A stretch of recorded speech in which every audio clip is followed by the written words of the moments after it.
What's up, everybody? Welcome back to the Seven Figure Flipping Podcast. This is Bill Allen. Today, I have a must-listen-to show. This should be our highest downloaded show of all time, maybe other than the one that he did during COVID. But I brought Bruce Norris on today. If you don't know Bruce Norris, he's the owner of the Norris Group, absolutely incredible investor, been investing for over 40 years, and has done over 6,500 transactions. So averaging more than 150 transactions a year. You have to listen to the show. He's called the crash in California. He's called the double your money when the real estate market was going to come back from the crash in after 08 and 09. And just an incredible strategist. And today we talk all about the market, where it's going, what the future looks like, and you cannot miss this as an investor. I hope you guys enjoyed the show. It was really incredible. And he's going to be speaking at Flip Hacking Live. So if you don't already have your ticket, go to fliphackinglive.com, grab your ticket. Do not miss that event. Do not miss the opportunity to see Bruce Norris in person in San Diego. Enjoy the show. My name is Bill Allen, and I'm the leader of a group of elite house flippers and wholesalers called Seven Figure Flipping.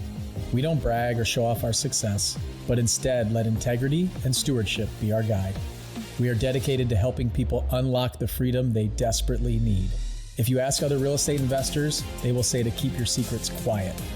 But we believe in abundance, not scarcity. And that's why we are the elite. We are Seven Figure Flipping, and this podcast is our playbook. All right, everybody, I'm really excited about today's show. And today I have one of the guests who's going to be speaking at Flip Hacking Live this year, October 12th, 13th, and 14th. So if you don't have your tickets, make sure you get them. And after this conversation, I'm pretty certain that you're going to grab a ticket just to hear my guest today speak. So today I have Bruce Norris on the show. I'm really excited to talk to him. We've done one podcast together before in the past. And it was right during COVID, right when COVID hit. And if you guys, we'll link it in the show notes. But if you guys don't remember, we talked about all the things that Bruce thought was going to happen during the slowdown in real estate. Everybody was freaking out. People stopped buying houses. And all of his advice was spot on. And I'm really excited to have him back on because it's probably in a time right now where you guys are wondering what's next in the real estate market, what's happening. Interest rates have gone up, obviously. We had that couple months towards the fall and winter and even a little bit into the spring of last year where we saw the market really tighten up and our inventory kind of sat for a while and stuff like that. So really interested and excited to talk to him today and really excited to have him at Flip Hacking Live. He's never spoke at our big event before, and it's really incredible being back in San Diego and having him. So Bruce, welcome to the show. Really excited to talk to you today. Maybe you can give everybody a quick intro and background of who you are so they know for the I don't know, 5 or 6 people that listen to the show that don't know who you are. I got started in the business quite accidentally in 1980 when interest rates were 17%. I worked for a company for 3 months and decided I didn't like how they did business and went independent ever since. We really had never tallied up our transactions. I think we usually, if I spoke, said 2,500 just for fun. A couple of weeks ago, because I was speaking at another event, we actually added them up and it was 6,500. So I've been at it for 40 years, and I guess if 6,500 is a number, that's an average of 150 plus a year for 4 decades, and that includes doing hard money loans for investors. And by the way, something I never intended to get involved with. So as you know, Bill, the industry evolves. You know, you think, okay, I'm just going to flip from my home, then you start a business. And then you're doing training, and that creates customers that are capable of borrowing. So you have a loan business and on and on. You know, it's interesting how the business works. Yeah, absolutely. I'd say me specifically, running the mastermind and having a bunch of people that are doing more deals. I mean, if we had $100 million today that got wired into an account for Seven Figure Flipping, it could get put on the street right now with all of our members. So there's no lack of loans that can be done. So I found myself the same thing, doing a lot of transactional funding, hard money loans, things like that for our members, clients, friends. People will just message me and call me up and need quick money. And I tell them, I'll teach you all the tactics of go find it a lot cheaper than me because I want you guys to find it cheap as possible. But if you need it today, then I'm available. So you're exactly right. It kind of, as you evolve in the business, it just opens up new doors and opportunities to figure out where you fit in the ecosystem. And that's kind of like my first question for you, I would say today is as the market changes and evolves, I look at it, I was thinking about what we're going to talk about today.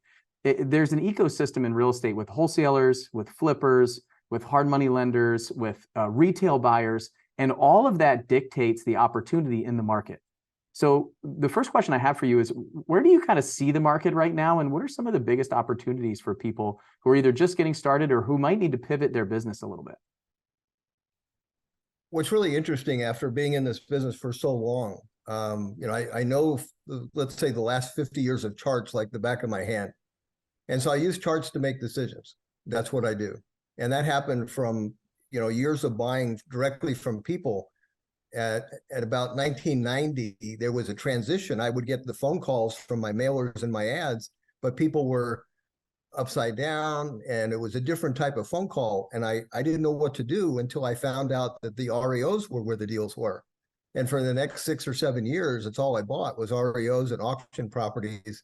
And I realized, okay, that's a different skill set. That's a relationship building. So if I have an REO agent, this guy had like 800 listings.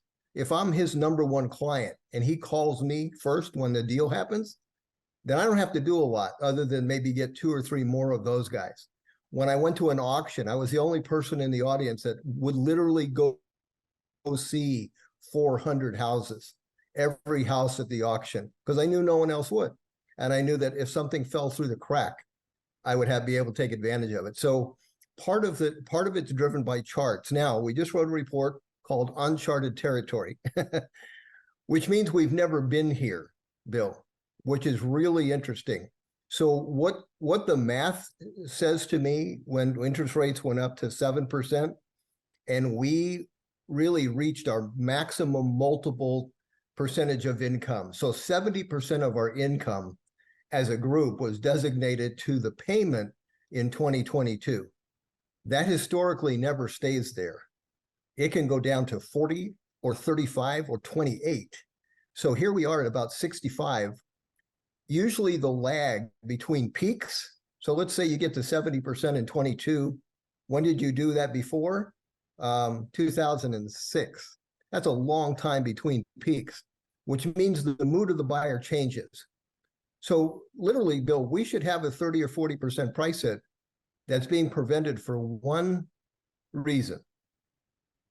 There's nothing for sale because everybody has a mortgage rate that's historically low. And by historically, I mean, I know that because Sean O'Toole and I, who owns Property Radar, spent 3 days in the Library of Congress in Washington, D.C., looking at the history of interest rates in old books. So we literally realized, oh my God, this is historic. Well, what's happened is it's destroyed the commission structure, let's say, of an entire realtor industry and lending industry. They're at 50% of volume. But the equity position that should get crushed because of the math is doing fine. Why? Because there's not a lot for sale. And we all know that. Well, think about if you have a mortgage that's 2.5 or 3%, what are you going to change that for a 7 for? It would change the location you could buy, right? If you were living in a nice area, you might have to go to another city that's less nice to keep the same payment that you can afford. So you're not going to do that. As a matter of fact, you probably made the mindset, you know what, I'm just staying. I'm good. The other thing is we have such a low payment on that let's say your job changes. I got to move to someplace else. You might have a positive cash flow rental for the first time ever. And you also have a huge equity position because prices exploded so much so quick that while you were refining and not pulling out cash, your value just cranked. So one of the things that we know, like an investor, you and I look for spread, right? We have to have a margin. Well, the margin is sitting there for the next who knows how many years. And it's the difference between the mortgage rate and the mortgage rate that's in place. So there's a term called subject to. So you get good at subject twos, you'll be a very rich person. You take over those loans at 2.5 or 3%, go long, pay those off with positive cash flow. That would be one heck of a niche. And by the way, there was a guy that was a realtor in Riverside who that was his niche in the 90s. You know how many transactions he did? 1,300. Wow. 1,300 subject to transactions. Now, he didn't buy them. he facilitated them. That same agent that was the REO agent I was telling you about, he was the facilitator of getting the buyer to go along with a subject to sale. So that's one heck of a niche.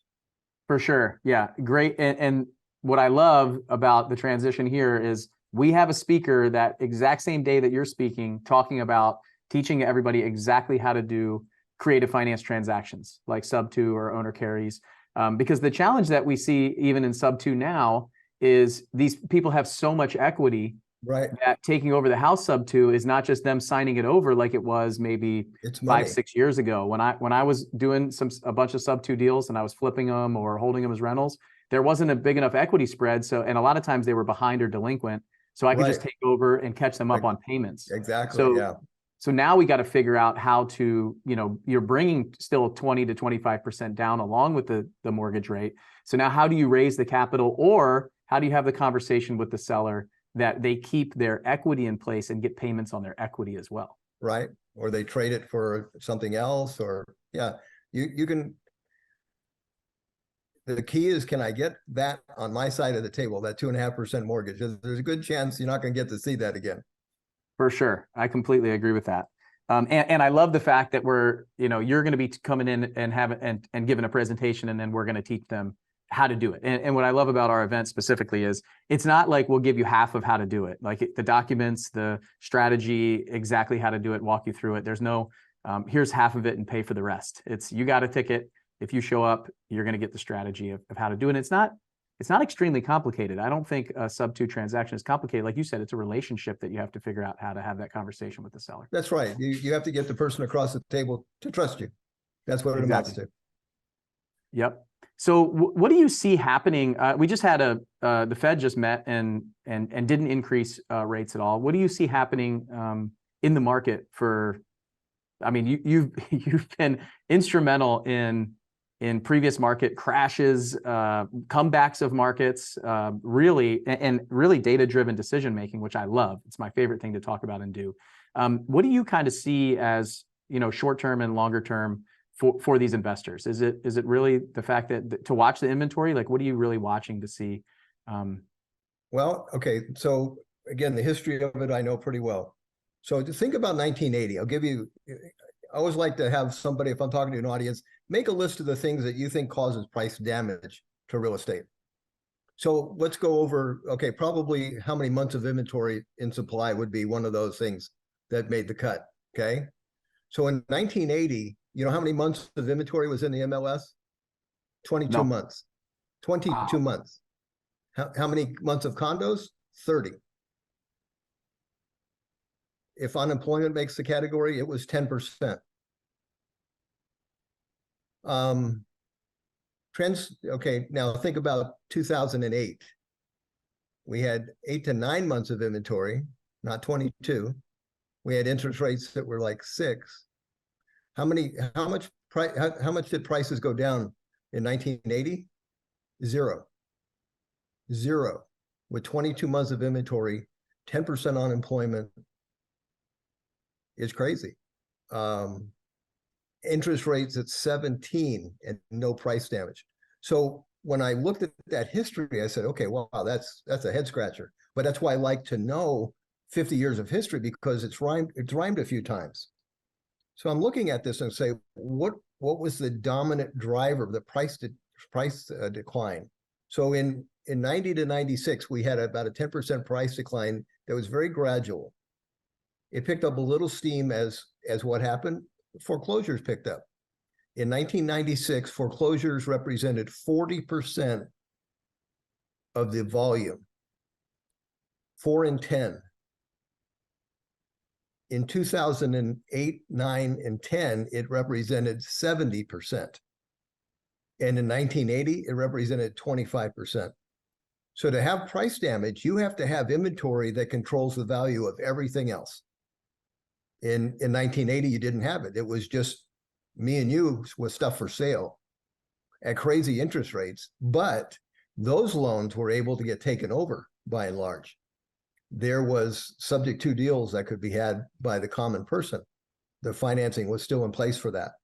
So, so I think Okay, as I'm trying to look forward. And so I'm doing the math. How does this payment survive? 7% mortgage rate and an 800 plus median price is way high still on the percentage of income. And we don't stay there, but we're staying there because there's so little for sale and there's not the dominant, I've got to sell this today. Okay, what also happened to the REO inventory in say 2008 is they got the bright idea on how to make money, and they would fine the lender $1,000 a day per infraction for you. So you had, I think, I'm not sure these guys weren't on commission, but I'll give them credit they weren't. But what they would do is they would inspect a vacant lender-owned house. You would get a notice that you have a green pool, broken window, overgrown lawn. You didn't fix that in the time frame they gave you. You got a fine of $1,000 a day till it grew to 100 grand. We would buy houses that the lender actually had to write a check to escape. Wow. That motivated the lender to say, I got to get the heck out of here. Well, that killed the value of everything. So as a flipper, I'm buying a house that 2 years ago was 365. I'm buying it for 65 grand. I put 20 grand in it, put it up for sale for 100 and a quarter, and the appraisal comes in at 95. I'll have 25 offers at 125 in one day, and the appraisal can't stand up because of what is sold is dominated by an REO. So going forward, that's what I have to think. Okay, what's the dominant inventory that's going to drive price down? I just don't see it. I don't see it because unemployment is probably not going to get out of control. And even if it did, you have a low interest rate loan that's so low that that's the asset that you are most treasuring. You will keep that and rent that property if you can. And you'll move back. I mean, who's to say you can't move back? See, we've never had to think about this stuff, but I think that's what's the safety valve. Now, having said that, do I expect price escalation? No, I don't. So we're going to sit at this place for quite some time. Yeah, about 9 months ago, maybe a year now. It was probably 9 months ago. I thought that the Fed was going to keep raising rates until unemployment shot through the roof. Because I study the 80s a lot. I was looking at that recession, and it was interesting because the housing prices, they didn't go down, they just stopped going up. Like you were talking about, they were going up and up and up and up. And the lowest I saw was like flat. It was like zero, like you mentioned. And then it went back up again during a pretty big recession with very high interest rates. So I saw all the same stuff that was going on, along with obviously like some of this gas and oil stuff that was happening too. And so I was studying that to try to say, what is the Fed going to do? Because everybody thought they were just going to raise rates to sink the prices and drive foreclosures and things like that. But like you said, there's so much equity in the marketplace. And I thought they were going to keep raising rates until unemployment started really hitting. That's what I was watching for. I was watching the unemployment numbers, and just didn't happen. So let them raise rates more. It makes everybody stickier in their house. Yeah. The only thing you're doing is killing an industry of commissions. So you're in the real estate industry has 50% unemployment. That's basically how you can look at that. They're making 50% less revenue. They still have jobs, but they're sitting there looking at the wall. We were called to a one-on-one meeting with the president of Fannie Mae about 18 months ago.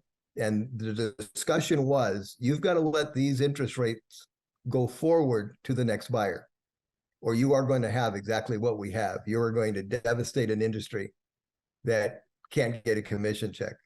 So, I don't think they could figure out how to do that.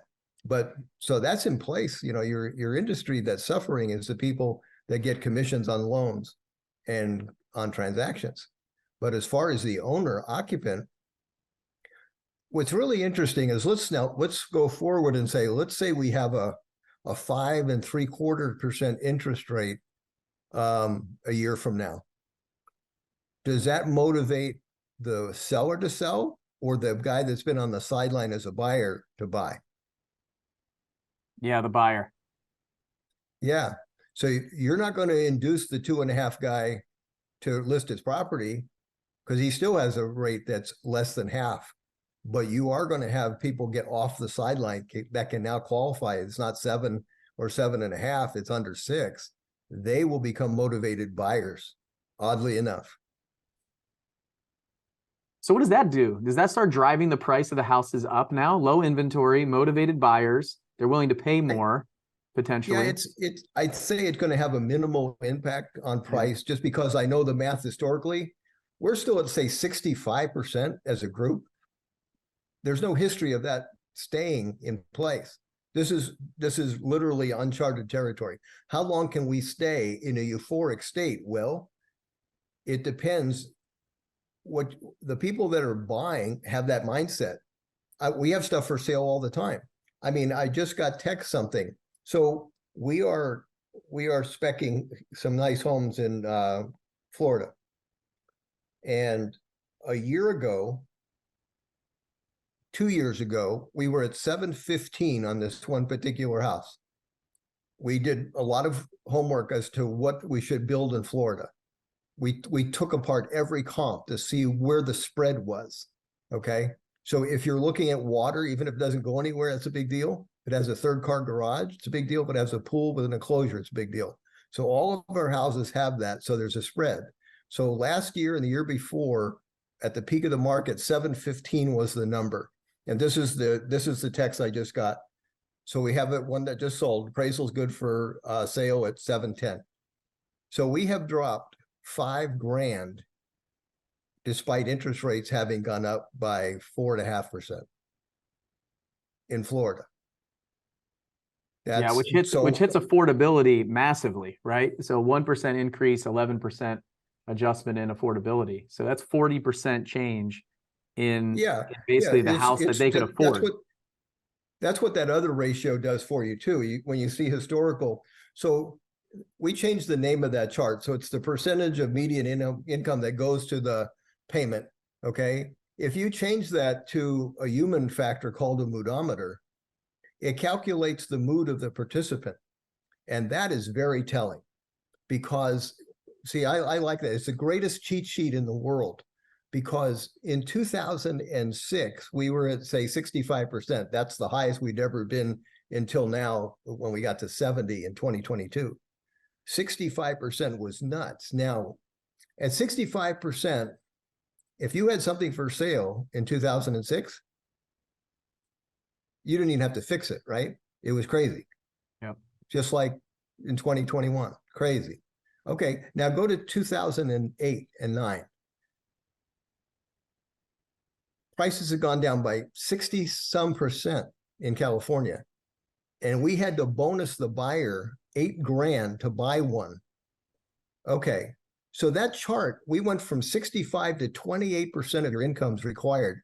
Why didn't they want it? Because that chart shows that you're fearful. Yep. That's why I like this chart. So whenever it's on the bottom and you can't stand real estate, that's when I have to get over my fear and say, I'll take all I can. That's a great skill to have.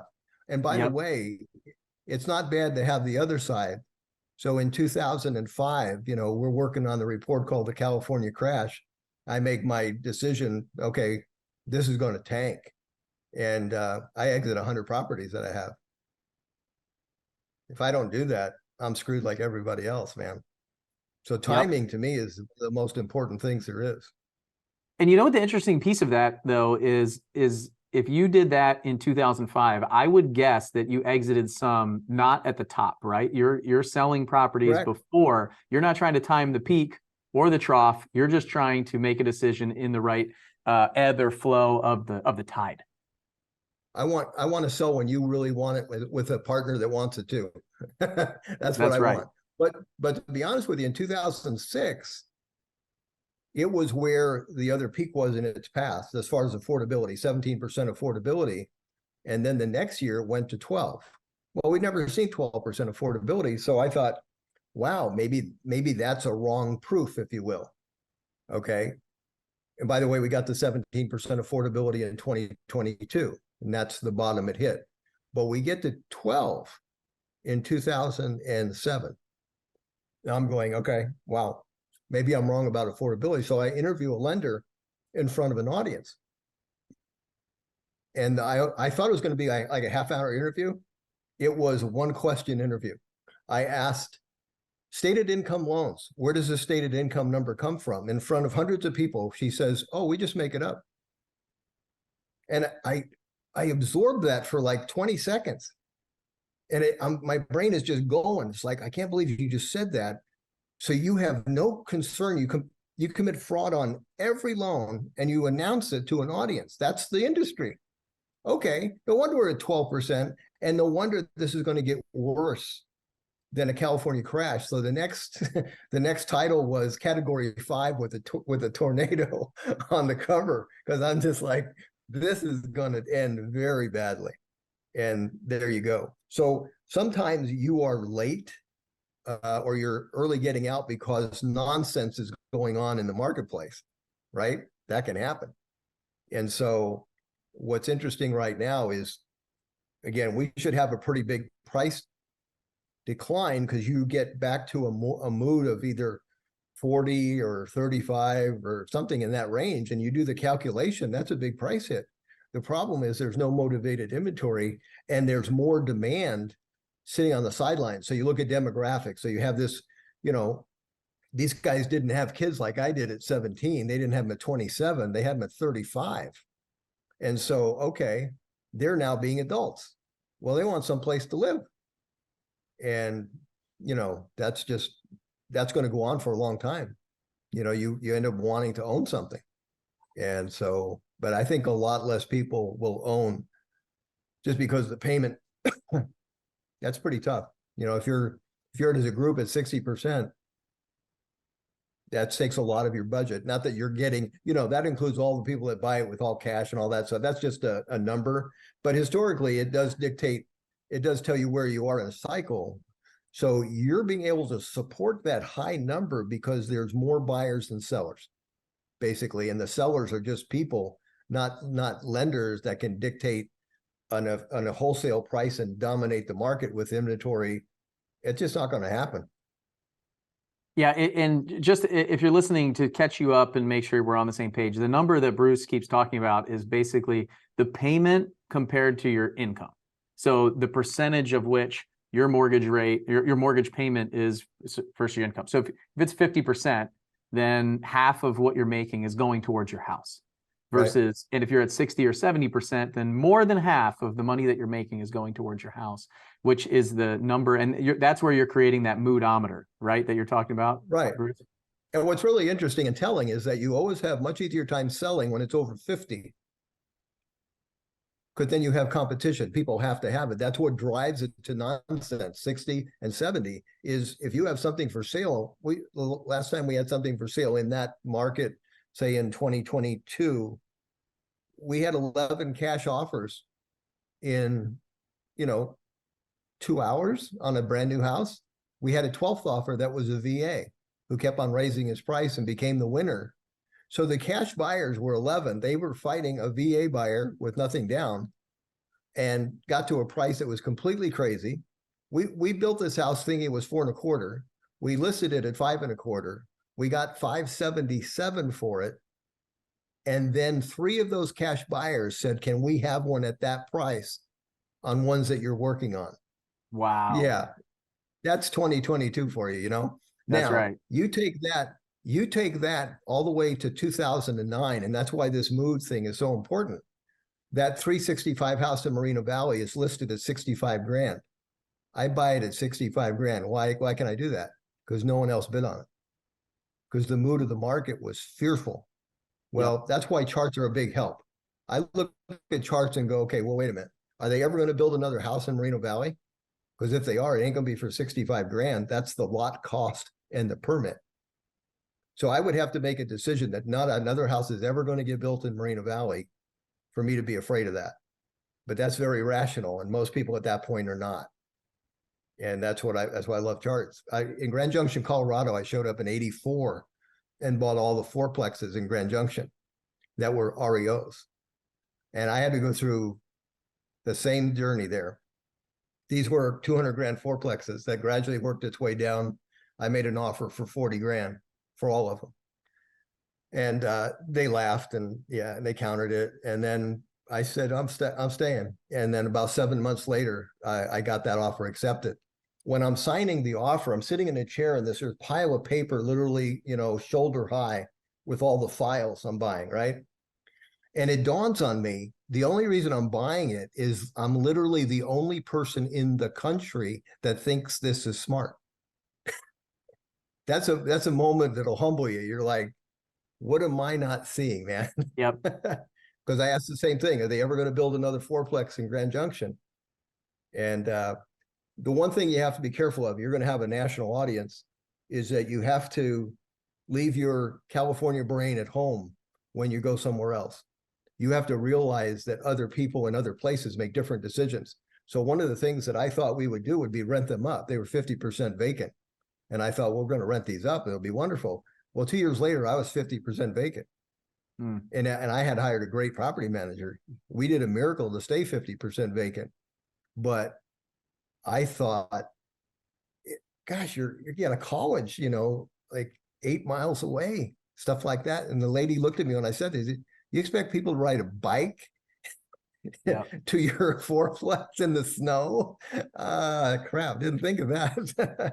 So anyway, you do have to be careful. But that's why I love charts, because I can do the opposite. You can have my stuff when you're euphoric, and I can have your stuff when you're terribly fearful, and do it both with very, with calmness, which is cool. Well, that's what I've admired about you since like learning about you, studying of the things that you've done, reading your reports, is that you're fine. You've been the pioneer multiple times. And I think a lot of people are waiting. They wait and wait and wait until everybody else is there. Just, Warren Buffett's quote of like, you can tell who's swimming naked when the tide goes out. These kind of things is like, you've really got to like run in when other people are running out, and like run out when other people are like towards the end of them running in, right? Like exactly like you're talking about. Let me just say something. When you write a report, so we've written reports in both directions pretty blatantly saying on the cover what's going to happen. So we're going to double in price. Well, for that to be valuable, you have to say that in advance of that occurrence, right? But the mood of the market is fearful. When you're writing something that's going to double, they're so happy you showed up, but they don't believe a word of it. When you write California crash and you're at the end of a spectacular boom where everything they've touched has turned to gold. I had to get 3 people to cut my hair in 2006 because where's Mary? Oh, she's flipping houses. I thought, oh, that's not good. So that's what, you have to look at and say, okay, this is a number-driven decision. It's not emotional, but people defend what's working. So reason I brought that up, you speak in front of a club in 2006 or a group of realtors and say, you know what?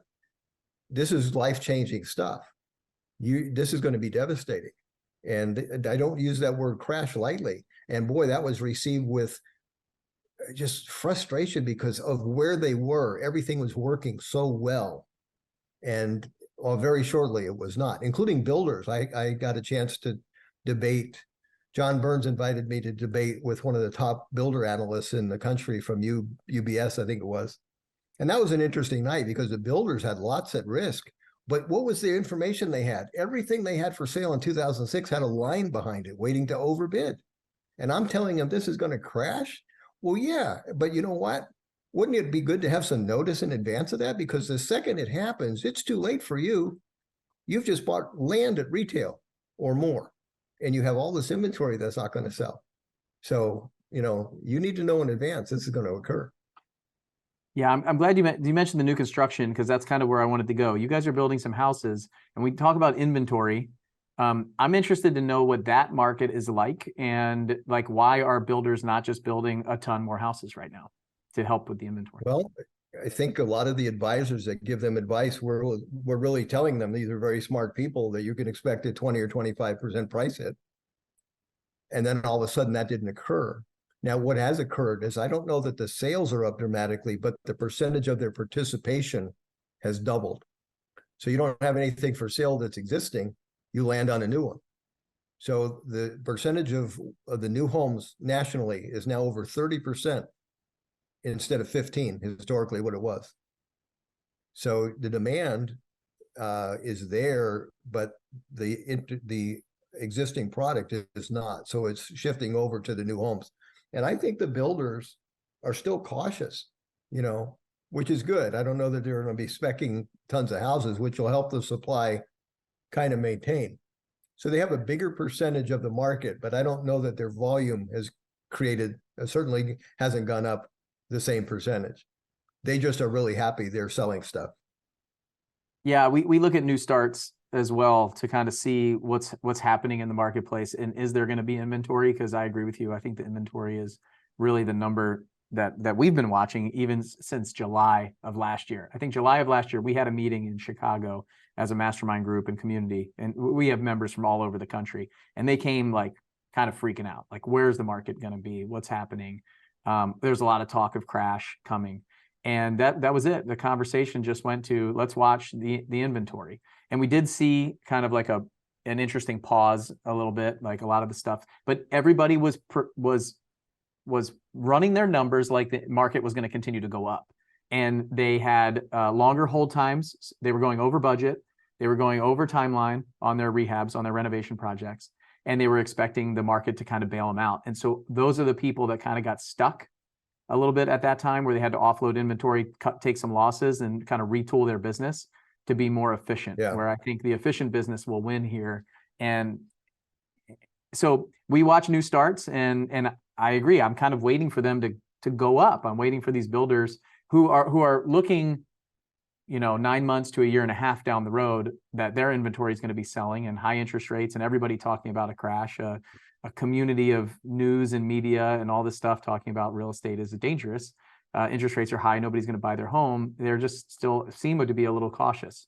Are you guys cautious? Like, what are you guys doing on your new construction? If you could build more, would you build a ton more? Yeah, we're in escrow with I think 7 lots and headed to another 30 or 35. So yeah, we're good. And part of it is, I have the advantage of Florida having migration that's off the charts. So, in the last 12 months, I think it was 504,000 people exchanged their license for Florida license.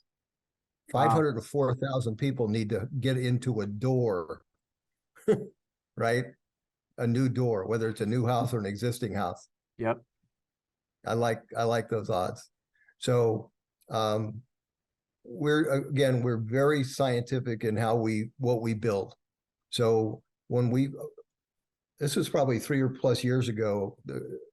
What's interesting about when you move to another state and you're spoiled rotten, because I've done business with the same people for 30 years, and you come here, well, you have no contacts. It's like, oh man, I got to build a team. So what I did is I asked the team to show up here. And so the builder that I've been building in California, I said, how about you could think of moving to Florida? And so that's what they ended up doing. And she's a realtor. And I said, I'm going to pay you guys for a few months. Let's get to the bottom of where the margin of profit increases. And it was in those things I mentioned. If you're looking at water, if you have a 3rd-car garage, it's not that just your price increases, your margin doubles. That's a big deal. Your price goes up, but your margin doubles because people will pay a lot of money for those things. It's important to know that. So it means that in a downturn, we have a huge cushion. If something changes, I still have what they want, and they can have it for less. But so far, that has not happened. I mean, we're in escrow at 710 instead of 715. Yep. And for those of you listening, what Bruce is talking about right now is the price of the house can go down, which he will make less profit, but still make money. So that's the difference. It's basically looking at your business. Whenever I'm coaching somebody in their, like looking across their entire portfolio of the number of renovation projects they have, I look at how leveraged they are and what their equity position is if they take all those houses that they're working on right now and they have to liquidate them. So if I had to sell off everything, what kind of equity do I have in my business? And what percentage is that of debt? Because they're probably got a lot of debt, whether it's hard money or private money. And then how much equity could I create like right now? And then look at their business on a regular basis. And that's what we did over the last 9 months with some people.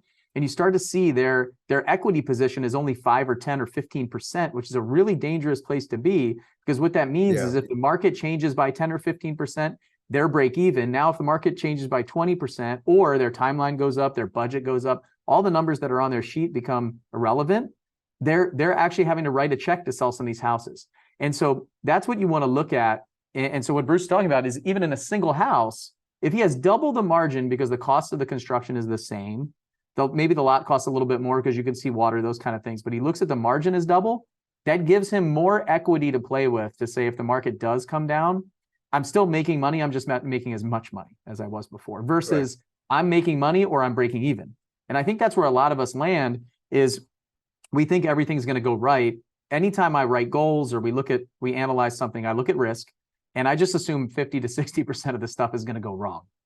And when that happens, then and you still have a profit, now it's easy to make a decision. And like Bruce has been talking about this whole time we've been talking, is data does not lie. The numbers don't lie, emotions do.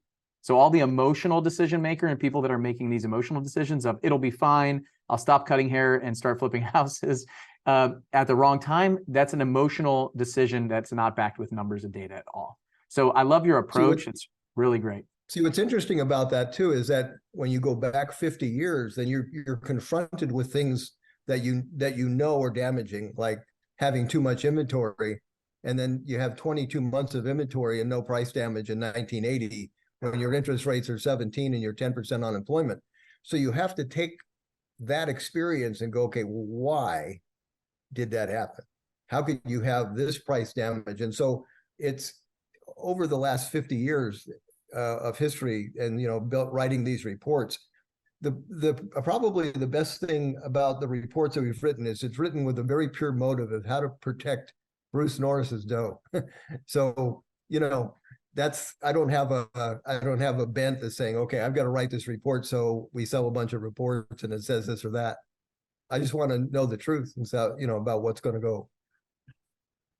And that's why we love, I love being connected with you. I love the fact that you're coming to Flip Hacking Live because a lot of people are asking these questions and you've been willing to not only like protect your dough, right? But then also share the information with many other people. And I think that's what's been incredible. You've helped so many people. Every time I bring up your name, people are like, man, I'm so thankful that I was connected to Bruce. I was reading his reports. I was going to his meetups. I was spending time with him in California because he saved me a ton of money. And just sometimes you can help people make a lot of money or you can save them from losing a lot of money. And both of those you've done in the past, which is incredible. And that's really important on the downside when you lose almost everything you have. Oh my gosh. I met with a guy, spoken at a club in LA, and was when I had already written the crash, but it hadn't happened yet. And he just came up to me, says, man, you just freaked me out. He says, can I have a meeting with you? He had 62 properties that created a minus $20,000 a month income. Minus 20 grand. Yep. He had $3 million of equity. And the way he paid the 20 grand is talking other people to do what he'd get a list like he had. So he got paid commission for selling the homes, and which he had done. And I said, to be honest with you, I think you have 9 months to leave this business a multimillionaire. I said, if you don't sell it, you'll have zero. And he just didn't do it. And he just lost everything. So that's the hard part, is that you just, if it hasn't happened yet, I mean, I had people calling up crying after it started to happen. What do I do? It's like, one of them, very famous guy. I was like, it's too late, man. I tried to tell you. I went to his company. I had a meeting with all their people. I interviewed his economist on a radio show. Going, God, you're going to ride off into the sunset a hero, man. And it just didn't do it. But I understand, because if you're locked in at the emotion of the moment, it's very hard to make decisions at extremes. So when it's extremely terrible, it's hard to be a buyer if you buy into that. Yep. And it's hard to be a seller when everything you touch, you give yourself a lot of credit sometimes. It's like, oh, I'm marvelous. I buy this thing and it goes up and I sell it in 1 minute. Yeah. Got to be careful with that one. And we've been seeing that for the past 3 or 4 years, even as simple as it is back when I've only been in the business for the last 10 years. But I remember what it was like paying all seller concessions, having houses sit on the market for 2 or 3 months. After I fixed them up and listed them, falling out of escrow twice, because there's some repairs that these people want or They back out because they don't get their loan. Things that are happening right now are very much a lot of the stuff that I was seeing when I was doing 30, 40 houses a year. And so we just forget. It's so easy for us to forget. We're like creatures of short-term habit, not like long-term data-driven decisions. And it's really hard. Like you said, it's really hard when everybody else is telling you to get out, to get in. And then when everybody's saying everything's fine, and information moves so much faster now than it did in the 80s too. So that was what I was looking at is the fact of how media and other people's opinion on social media and all these things can change our decision if we're all very emotionally driven and we're pack animals. So how do you run with the right pack? In the last 12 months, they've all mostly overreacted and said you're going to have a terrible crash. And, hadn't occurred, very unlikely to. The other thing that's really protected is a business. The Norris Group is a hard money lender. Very few hard money lenders pulled the plug on lending in 2006 and 2007. We gave all of the people's money back that were involved in hard money and just said, stay on the sideline, because there'll be a safer day. We had, at the time, Wall Street was coming in. The guy heard me speak.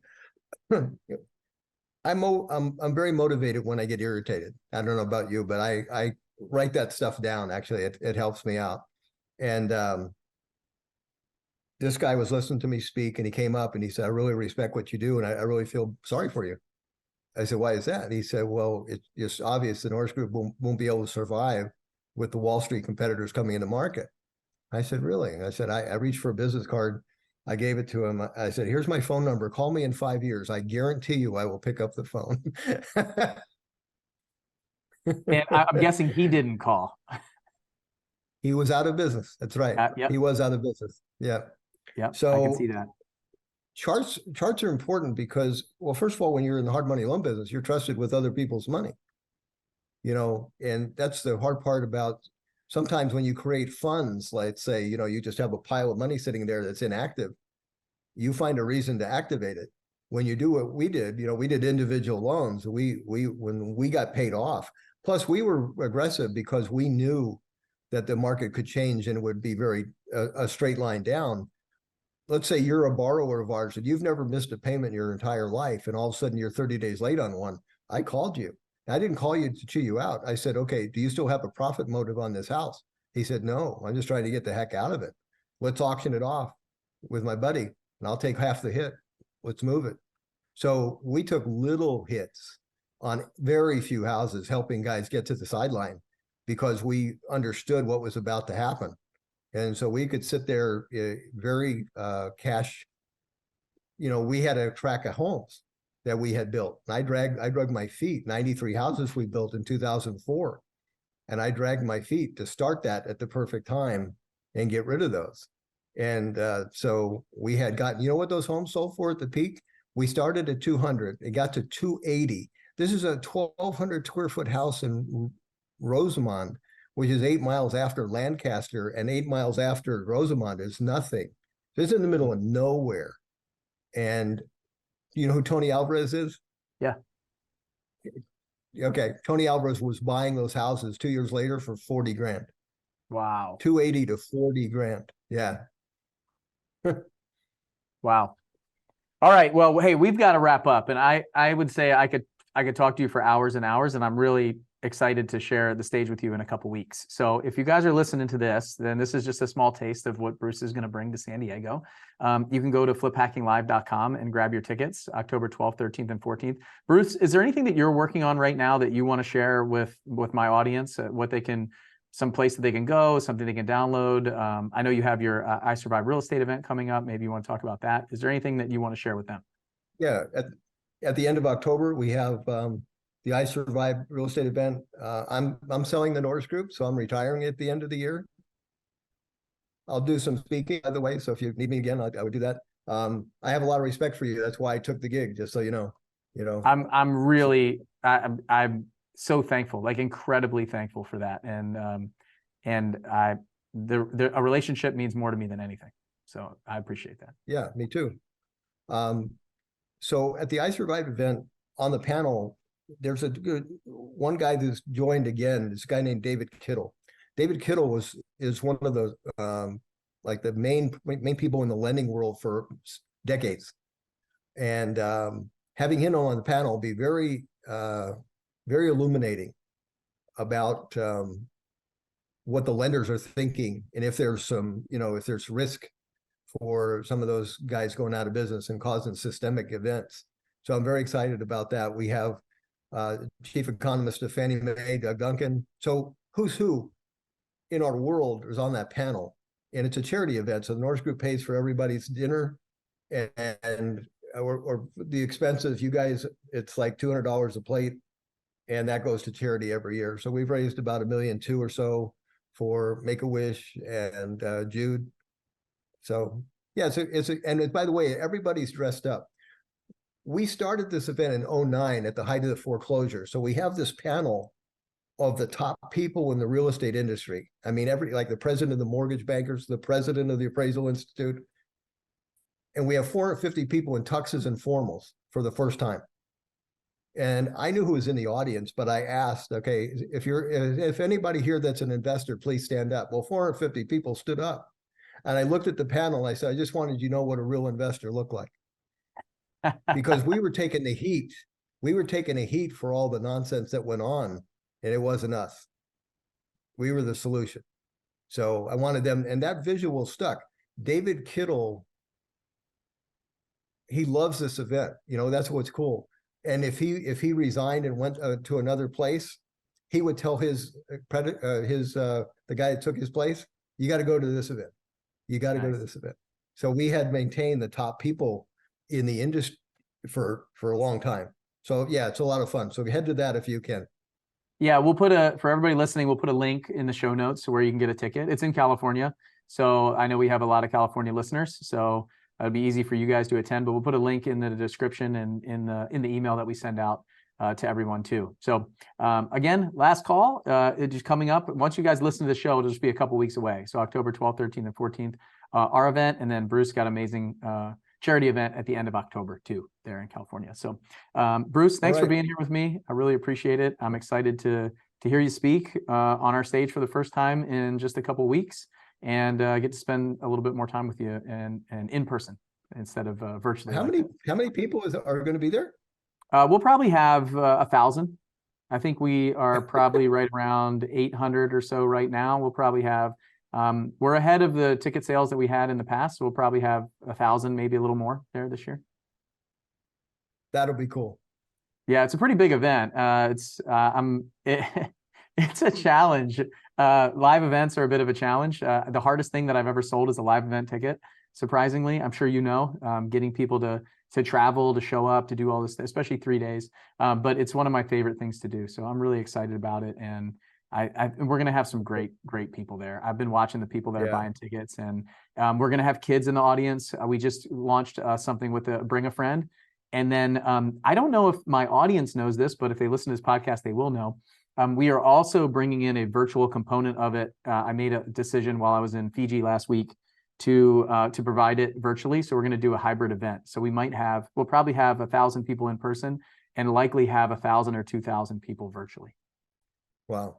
So we're doing a hybrid event where my friend Mike Simmons will be running the entire event virtually as a virtual MC. So the virtual audience will have a totally different experience in transition and during breaks and things like that than the live event audience. So we might be able to bring some of the speakers backstage to the virtual audience to have them do a little Q&A or a little bonus material for them. So really cool stuff that we're doing for the first time here at this event. So that's great.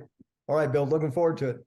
Yeah, thanks for coming, Bruce. I really appreciate it. And everybody listening, we'll see you at Flip Packing Live. Thanks for hanging out with us, and we'll see you on the next show. Bye.